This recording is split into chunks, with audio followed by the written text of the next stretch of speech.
Salut les Goxipotes, bienvenue dans cette nouvelle vidéo. Et oui, c'est le dernier dimanche, c'est la dernière FAQ. Si vous n'avez pas encore eu l'occasion de regarder les derniers épisodes, je vous invite à aller les voir parce que j'ai sorti 5 vidéos avant où je réponds à vos questions. Je peux, dès maintenant, si vous le souhaitez, j'ai mon petit carnet avec moi, je peux quand même vous dire en quelques mots, parce que je vais pas vous lire toutes les questions, quelques sujets que j'ai abordés. On m'a notamment demandé comment est-ce que je ferais si jamais mon camping-car était complètement irréparable. Est-ce que j'ai une solution de secours par exemple? Je vous parle de mes futurs projets, de comment je me vois dans 10 ans. Quelqu'un m'avait aussi demandé est-ce que il y avait des rivales ou des rivalités comme ça sur YouTube. Donc voilà, j'ai essayé de répondre du mieux que je pouvais. J'ai parlé aussi un petit peu de l'argent, de l'amour. Voilà, donc si jamais ça vous intéresse, je vous invite à aller voir ces vidéos. Dans celle-ci, on va parler de quoi? Eh bien, on va parler certainement des regrets. Voilà, les regrets que j'ai eu un petit peu concernant ma vie nomade par rapport à ma vie sédentaire. Qu'est-ce qui me manque le plus? Qu'est-ce que je ne supporte plus avec le temps? Voilà, qu'est-ce qui me manque tout simplement de ma vie sédentaire passée? Je vous parle aussi un petit peu de l'aspect au niveau des soins. Voilà, on m'a demandé comment est-ce que je faisais pour trouver un médecin, un spécialiste, étant donné que je suis nomade. C'est vrai que c'est un petit peu plus complexe, on est d'accord. Donc voilà, en tout cas j'espère que la vidéo vous plaira et puis peut-être, comme je l'ai dit, un jour je referai une autre FAQ. C'est pas l'année prochaine, ce sera l'année d'après, mais c'est vrai que les FAQ, la dernière fois que j'en ai fait, je crois que c'était en 2022, donc c'était il y a 3 ans. Donc je me suis dit, comme ça fait 3 ans, ça fait longtemps, donc là on va lâcher la sauce, on va lâcher le paquet. Je peux vous dire que vous allez être servi, vous allez en avoir pour votre fric, même si vous payez rien, et donc il y aura 6 épisodes, et là nous sommes donc au dernier. Donc comme d'habitude, on n'oublie pas le petit pouce bleu, le commentaire qui fait super plaisir, et puis si le cœur vous en dit, bien écoutez, rejoignez-moi sur Instagram, Annabelle la Coccinelle, si ce n'est pas encore fait. Salut les coxipotes, bonne vidéo. D'ailleurs, Didier m'a posé une autre question, il m'a dit si j'avais 3 vœux à faire, qu'est-ce que je déciderais de choisir? Et il a bien précisé que c'est pas des vœux standards du style je veux la paix dans le monde ou des choses comme ça, mais plus des choses vis-à-vis de moi. Alors franchement, j'ai vraiment réfléchi à cette question, je lui ai répondu en privé ce que je vais vous répondre maintenant, il n'y a vraiment pas de surprise.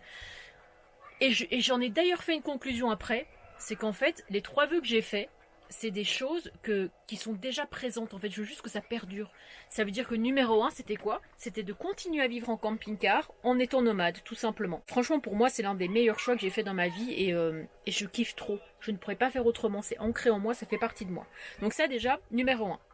Numéro 2, j'aimerais que YouTube continue de perdurer pour pouvoir continuer de faire mon petit beurre. Voilà, même s'il n'y a plus beaucoup de beurre, on va dire, on est un petit peu à sec, on est un petit peu dans l'huile, je dirais même, mais pouvoir continuer à vivre de YouTube. Et donc, c'est lié au fait de continuer à être nomade et libre, de pouvoir continuer à faire mes petites vidéos, à vous faire plaisir, vous régaler, en gagnant un tout petit peu de sous qui me permet de voyager et donc de continuer à faire ces vidéos et en même temps à ne pas avoir de patron. Vous savez, bien sûr je pourrais gagner 4 fois plus en travaillant dans une entreprise pour un patron, mais pour l'instant j'y trouve vraiment une certaine liberté de réagir comme ça et je me dis que même si je gagne pas beaucoup, eh bien c'est le prix de ma liberté et je l'accepte complètement. Donc ça vraiment c'est mon deuxième vœu.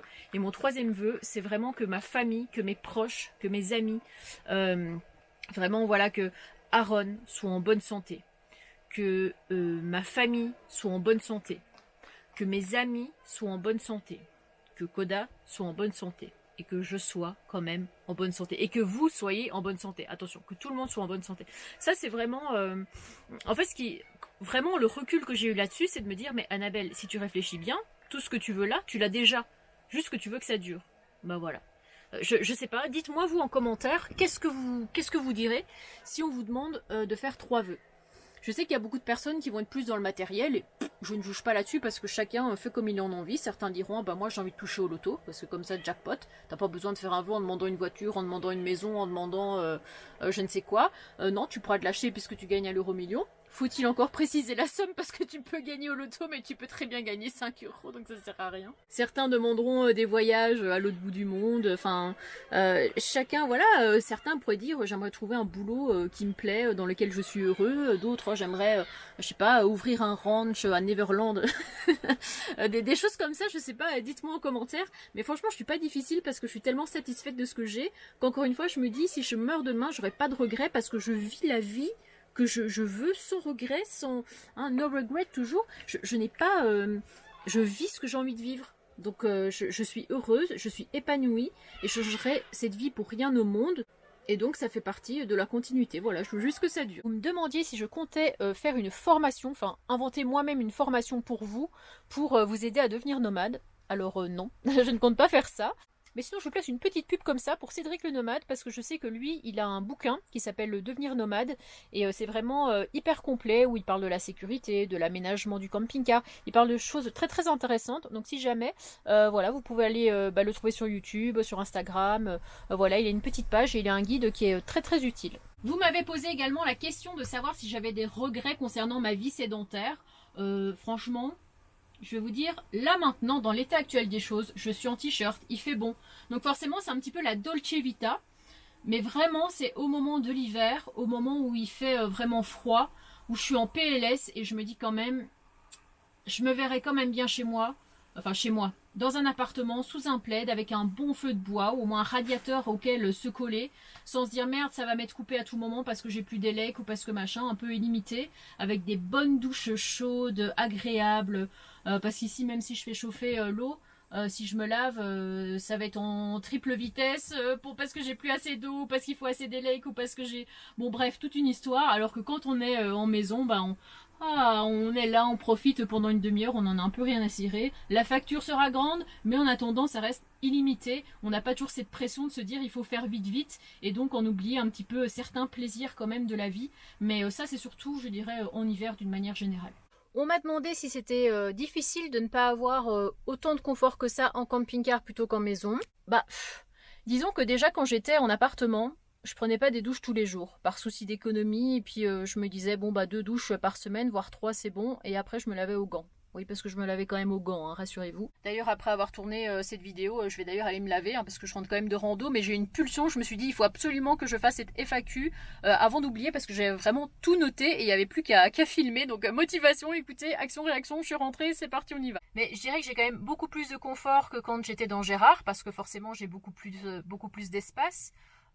J'ai une grande soute, enfin je sais pas, j'ai beaucoup plus d'affaires et je trouve que c'est un confort aussi de pouvoir ranger plus d'affaires auprès de soi. J'ai une douche, j'ai des toilettes, donc tout ça c'est des choses que j'avais pas dans Gérard, et savoir que j'ai ça ici pour moi c'est déjà un grand confort. Je dirais que le seul point qui pêche c'est l'électricité. Ça, qu'on le veuille ou non, c'est le point sur l'électricité, c'est hyper complicado. Je vous l'ai déjà dit plein de fois, hein, j'aimerais vraiment bien pouvoir améliorer mon système électrique.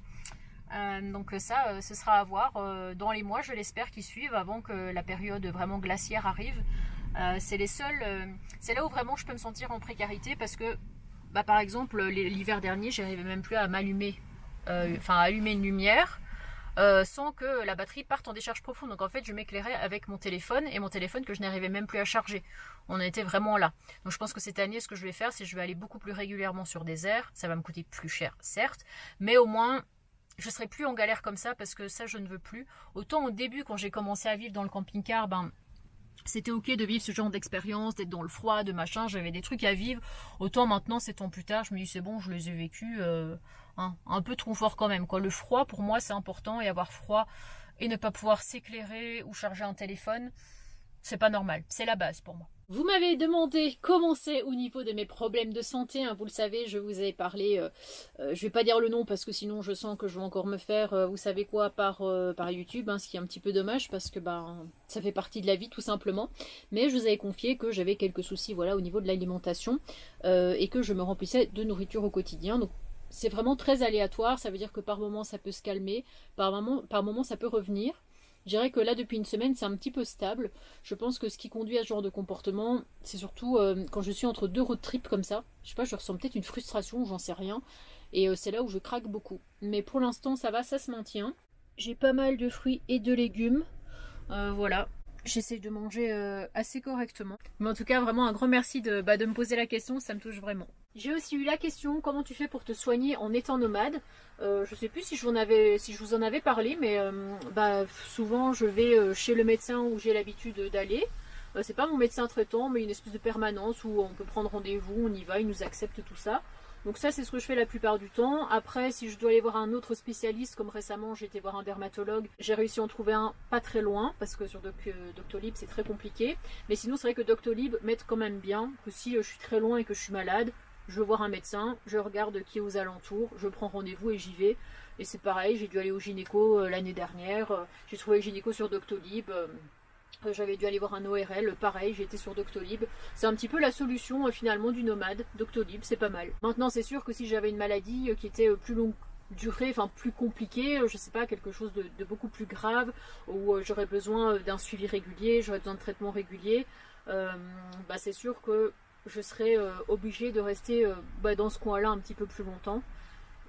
Et voilà, et j'envisage que si un jour je suis vraiment très malade, je quitte la vie en camping-car. Je crois que j'aurais besoin de plus de stabilité et de confort.